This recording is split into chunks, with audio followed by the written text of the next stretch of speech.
अब आप सुने शिव पार्वती की कहानी। यह है उस समय की बात है जब भगवान शिव के पास कोई वाहन ना था।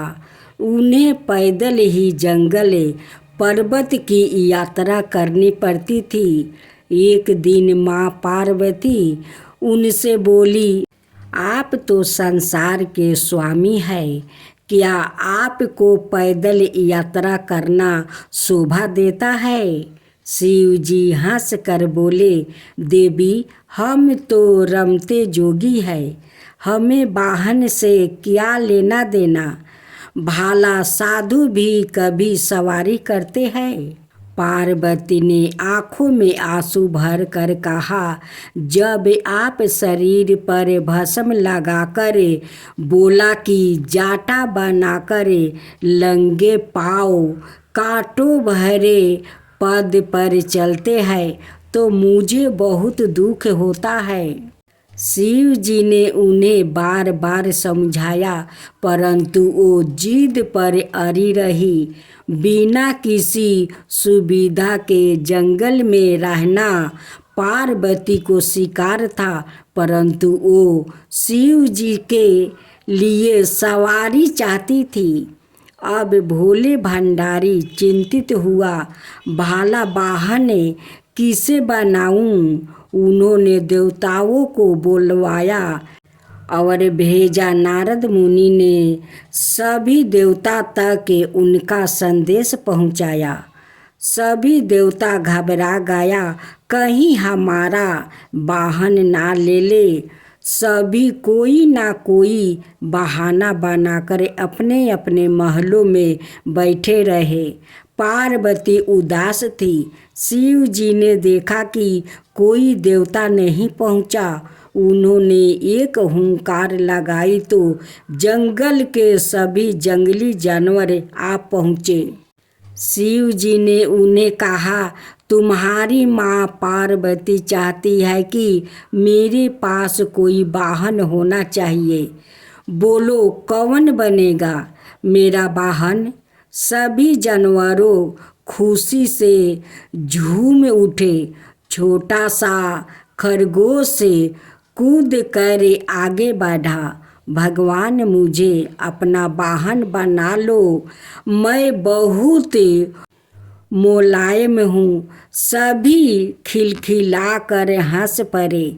शेर गरज कर बोला, मूर्ख खरगोश, मेरे होते तेरी जरूरत कैसे हुई?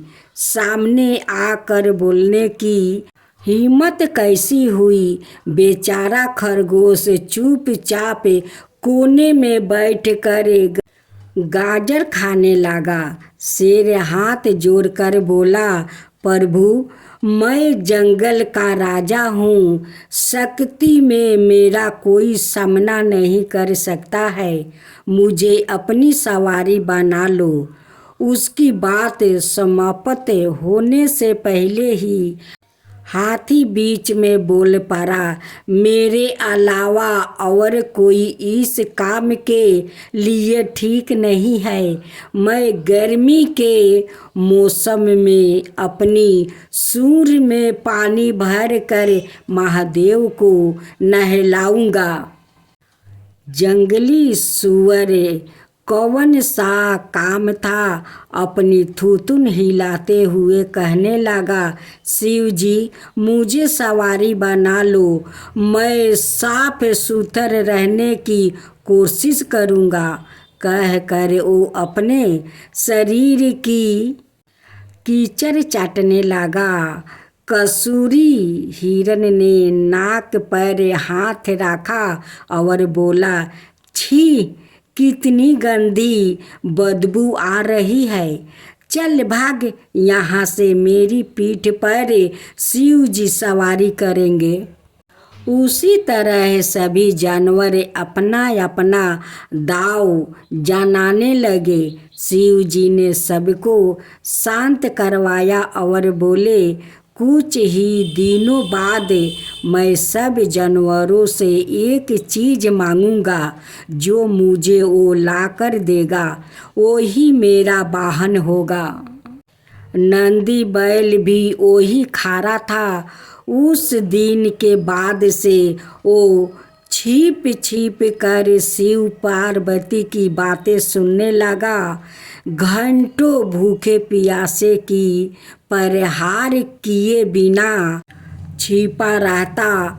एक दिन उसे पता चल गया कि शिव जी बरसात के मौसम में सूखी लकड़ियाँ मांगेंगे।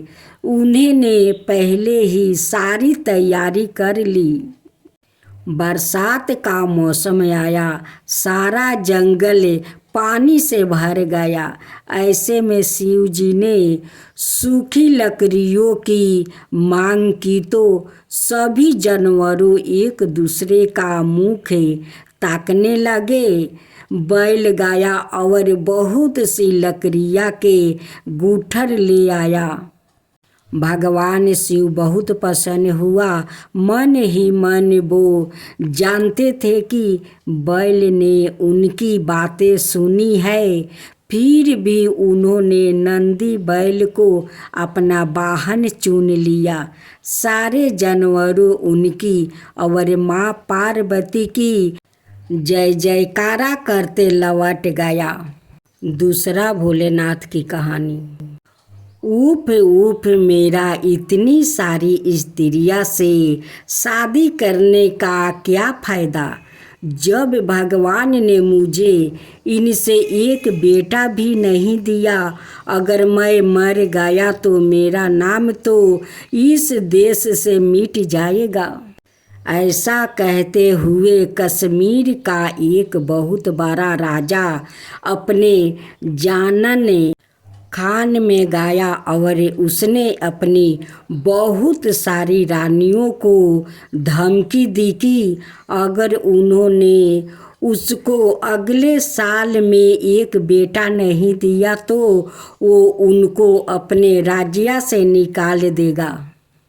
राजा तो यह कहकर चला गया और उसकी सब पत्नियों ने उसके जाने के बाद भगवान शिव की प्रार्थना करनी शुरू कर दिया कि वो राजा की इच्छा पूरी करने में उनकी सहायता करे। वो उत्साहकता से कई महीनों तक इस उम्मीद में इंतजार करती रही कि वो राजा को यह अच्छी खबर सुना सके। पर आखिर उनको पता चल गया कि उनका यह इंतजार बेकार था। अगर उनको सही महल में रहना है तो उनको कुछ और तरकीब इस्तेमाल करनी पड़ेगी। जो नियत समय पर राजा को सूचित कर दिया गया कि उसकी एक रानी को बच्चे की आशा हो गई थी। कुछ समय बाद यह खबर फैला दी गई कि उस रानी को एक बेटी हुई है। पर जैसे कि हमने बताया ऐसा कुछ था ही नहीं और ऐसा कुछ हुआ भी नहीं। तो फिर सच क्या था? सच तो यह था कि उनके यहाँ एक बिल्ली थी जिसने कई बच्चों को जन्म दिया था। उनमें से एक बच्ची को एक रानी ने अपना लिया था। जब राजा ने यह खबर सुनी तो वो तो बहुत खुश हो गया। उसने बच्चे को अपने पास लाने के लिए कहा। रानियों ने यह तो पहले से ही सोच रखा था कि राजा की यह इच्छा तो स्वाभाविक थी और वो ऐसी इच्छा करेगा भी। सो इस बात के लिए वो पहले से ही तैयार थी। उन्होंने दूत से कहा, जाओ और राजा से कहना कि ब्राह्मणों ने कहा है कि बच्ची को उसकी शादी से पहले उसके पिता को नहीं देखना। इस तरह से यह मामला कुछ समय के लिए टल गया। राजा भी लगातार अपनी रानियों से अपनी बेटी के बारे में पूछताछ करता रहता था। रानियों उसको उसके बारे में अच्छा अच्छा बताती रहती है। उसकी सुंदरता के बारे में, उसकी होशियारी के बारे में। यह सब सुन सुन कर राजा बहुत खुश होता रहता। हालांकि राजा एक बेटा चाहता था, पर वो यह सोच कर संतोष हो गया कि भगवान ने उसको बेटी ही दी तो कोई बात नहीं। वो उसके लिए एक ऐसा दूल्हा तलाश करेगा जो उसके लायक हो और फिर बाद में उसका राज्य संभाल सके। समय आने पर राजा ने अपनी बेटी के लिए दूल्हे की खोज करनी शुरू किया। एक अच्छा, होशियार और सुंदर लड़का ढूंढ लिया और शादी की तैयारी शुरू हो गई। अब राजा की रानियों क्या करे? अब तो उनके लिए अपने धोखे को आगे बढ़ाना नामुमकिन हो गया। दूल्हा आएगा तो वो भी अपनी होने वाली पत्नी को देखना चाहेगा। इसके अलावा राजा भी अब अपनी बेटी को देखना चाहेंगे। सो उन्होंने सोचा कि अच्छा तो यही होगा कि हम राजकुमार को यहाँ बुलाए और उसको सब बता दे, फिर जो होता हो उसका इंतजार करें। अभी हम लोग राजा को छोड़ते हैं, उसको संतोष करने के लिए फिर बाद में सोचेंगे। सो उन्होंने राजकुमार को बुलाया और उसको सब कुछ बता दिया। उन्होंने उसे यह पहले से ही वादा करवा लिया कि वो इस बात को अपने तक ही रखेगा, यहाँ तक कि अपने माता पिता को भी नहीं बताएगा। शादी बहुत धूमधाम से मनाई गई, जैसे कि इतने बड़े और अमीर राजा की बेटी की होनी चाहिए। राजा को इस बात के लिए आसानी से मना लिया गया कि वो पालकी में बैठी दुल्हन को अभी ना देखे।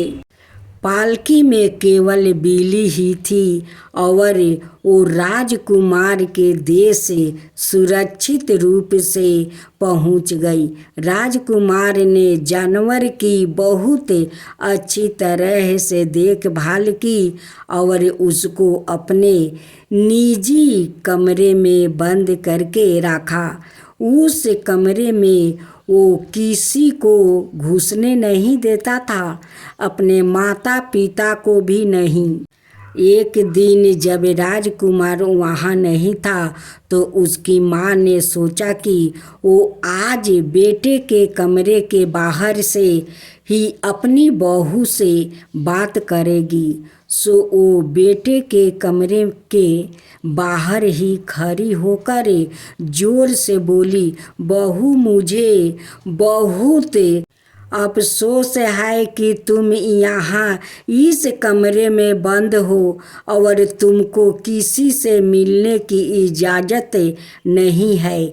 इस बात से तो तुम जरूर ही बहुत दुखी होगी। खैर, आज मैं बाहर जा रही हूँ, तुम अगर चाहो तो आज बिना किसी डर के कोई तुम्हें देख लेगा, बाहर निकल सकती हो। तुम बाहर आओगी ना? बिल्ली सब समझ गई और यह सुनकर बहुत रोई, जैसे कोई इंसान रोता है। आहो, उसके आंसू तो राजकुमार की माँ के दिल को छेद ही गई। यह देखकर उसने इस मामले पर अपने बेटे से सख्ती से बात करने का फैसला किया कि जैसे ही वो आएगा वो उससे जरूर ही बात करेगी। बिल्ली के आंसू पार्वती जी तक पहुँचे तो वो तुरंत ही अपने स्वामी शिव जी के पास गई और उनसे प्रार्थना की कि वो उस लाचार बिल्ली पर दया करे। शिव जी बोले उससे कहना कि एक तेल है जो अगर वो अपने शरीर के सारे बालों पर मल ले तो वो एक बहुत सुंदर स्त्री बन जाएगी। वो तेल उसको उसी कमरे में रखा मिल जाएगा जिसमें वो बंद है। पार्वती जी ने इस अच्छी खबर को बिल्ली को देने में बिल्कुल भी देर नहीं की। बिल्ली ने भी सुंदर ही तेल ढूंढा और उसको अपने शरीर के सारे बालों पर मल लिया। तुरंत ही वो एक बहुत सुंदर लड़की में बदल गई। पर एक बहुत छोटी सी जगह है उसने अपने कंधे पर छोड़ दी जिस पर बिल्ली के बाल अभी भी मौजूद थे। वो उसने जानबूझकर छोड़े थे ताकि उसका पति उसकी इस हरकत को उसकी कोई चाल ना समझ ले और उसको अपनी पत्नी बनाने से इनकार ना कर दे। शाम को राजकुमार घर लौटा तो अपनी सुंदर पत्नी को देखकर बहुत खुश हुआ। अब उसकी वो सारी चिंताएं खत्म हो गई कि अब वो अपनी माँ को अपने अकेलेपन का क्या जवाब देगा। उसको तो सब कुछ खुश से मुस्कुराती हुई बहू को देखना था और उसका रोना तो बिल्कुल बेकार था। कुछ हफ्ते बाद राजकुमार अपनी सुंदर पत्नी को लेकर अपने ससुराल से मिलने गया। राजा ने उसको अपनी बेटी समझा और उसको देखकर वो बहुत खुश हो गया। उसकी सब पत्नियां ने भी बहुत खुशियां मनाई कि उनकी प्रार्थनाएं स्वीकार कर ली गई है और अब वो महल में रह सकती थी। समय आने पर राजा ने भी अपने दामाद को राजा बना दिया सो वो अब 2 राज्य का राजा बन गया, अपने पिता के राज्य का और अपने ससुर के राज्य का। इस तरह वो बहुत अमीर राजा बन गया।